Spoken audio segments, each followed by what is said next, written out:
Well, hello. I did not plan an intro at all. We're going in hard in the paint. The water's cold. You better hold your nose because we're going in. Right off the bat, this bone-ish, yellowish shade is from the Tartlet OG palette. It's called Free Spirit. I pretty much use this as a primer. It goes over the concealer.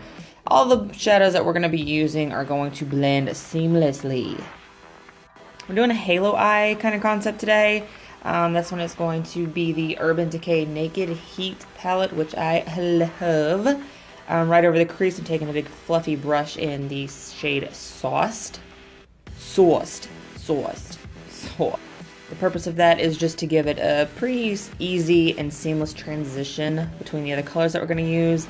I kind of fast forwarded through this. This is going to be a little bit denser of a pencil brush, where we're going to go in with the shade Cayenne, and we're going to stick to the outer and inner V's of the eye. So right there where you can see I'm packing it on now, and then obviously the opposite of the eye in that inner corner. This creates a lot of depth and dimension within the eye. We're leaving the center part alone. We are going to connect the top right where I'm at right about now. That way it doesn't look like unfinished business. This brush right here, I did kind of do a quick switch. It's kind of in between a fluffy brush and a pencil brush. There's no extra product on this. This is pretty much what I use to blend these colors out. This whole look is gonna make your arms hurt, your hands are gonna cramp up, but you gotta blend. Otherwise, this look is going to look like shit. Same deal here, no extra product. We're just gonna go and fluff out those edges. With the halo eye, you want your color to be just as blown out as you do blown up. So we're not doing a wing liner, we're not doing any sharp edges for our shadow colors at all. This is a very round, very blown up look. Keep blending. If you think you're done blending, just keep blending, because you're wrong. You're dead wrong. See? Keep blending. No harsh edges in our eye look.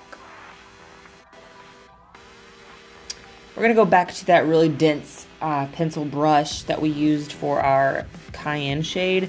We're going to actually pick up these shade Ashes. This is like a deep plum color. This is also a matte. All these that I've used so far are mattes, by the way. The purple is going to kind of give it all of your dimension, your depth.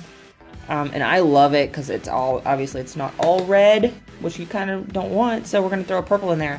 We're pretty much going to use the exact same technique, the outer V's, the inner V's, but we're not going to blow it out so much. We still want that cayenne to peek through. This is just on the very edges, to give it some depth and dimension. And of course, you know what to do. You better blend this shit out. Don't let me catch you guys with some harsh eyeshadow lines. Blend it out. You're done blending. Just kidding. Keep going.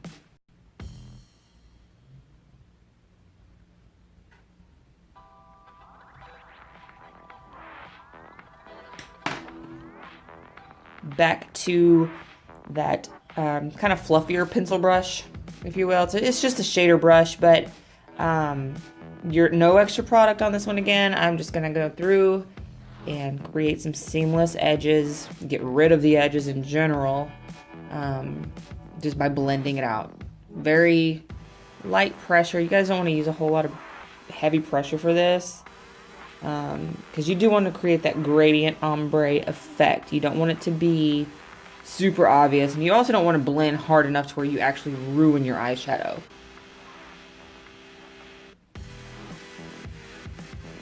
Now you guys see why I'm late for everything. 'Cause I'm fucking blending.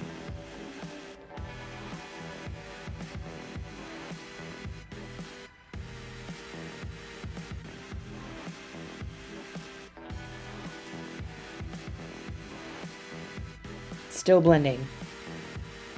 Sometimes it's easier for me to grab just another mirror, although I have about 12 around me right now. It's easier. Keep blending. Taking a very tight, packed, dense synthetic brush, we're gonna go in with Bare Minerals True Gold. I have not wet my brush for this. A lot of times if you wet your brush with like a primer, then it will kind of intensify those pigments that are supposed to reflect light. I did not do that with this one. I don't want this to be crazy intense. I just want it to be something that you could either wear. Hell, you could wear this to work. You could wear this out, whatever you want to do. It's a little bit more of a day-friendly look, probably, at least to me, in my opinion. So we're just going to kind of keep this on a dry brush. We're just going to pack it right in the middle of the eye where we did not apply anything in the beginning. Again, you're going to kind of see me going, kind of blowing it out a little bit extra, and that's just to soften up those lines. And I'm going to go right back to that same brush that I've been using, soften up the edges, create those gradient effects. I want it to just very easily and seamlessly blend out. Pretty sure I just dropped something, by the way. I don't like watching, I hate curling eyelashes, I do. But because we're not using a liner, you're going to want your lashes to kind of sit up high for this. And so this obviously helps. This is a really cool technique whenever you're not using liner, but you're going to wear false lashes. Once you get the lashes on, which I did do this off camera, just because whatever, I just did. You're going to take you can take a black shadow, which is what I did here, and a flat angled brush. And you're just going to ride right alongside the line of your eye and where the lash band is. And this is going to, it doesn't look like liner, but it gives something for that lash band to kind of sit up against, so that whenever you're talking to someone or someone's speaking to you, or if you're taking a picture, you don't have that separation between your natural lash line and your false lash line. You don't have that gap there. Keep it tucked very, very tightly, and it will just kind of look like a natural lay of the lashes.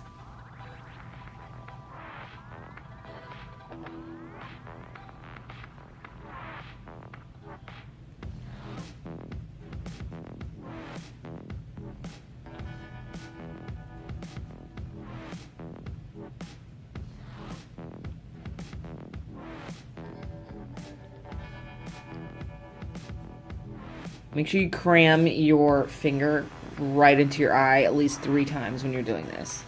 I hear it's good luck.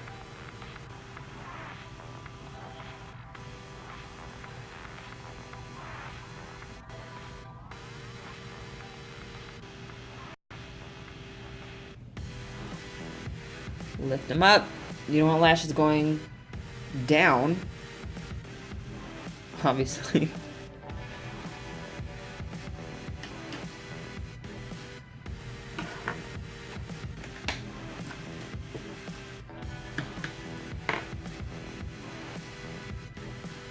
Taking a pencil brush, we're going to go underneath the eye in the same shade Cayenne, and you're just going to dust that out. We're not going to do any waterline liner because, again, I'm going to keep this a little bit more day friendly. Obviously you could add either like a very plum or like a black liner within the waterline and smoke that out, but for this we're just going to kind of keep it simple. I'm going to go in with that pencil brush and blend it all out. Just blow that out just like we did the top. And that is it. Why, thank you. This is my modeling face.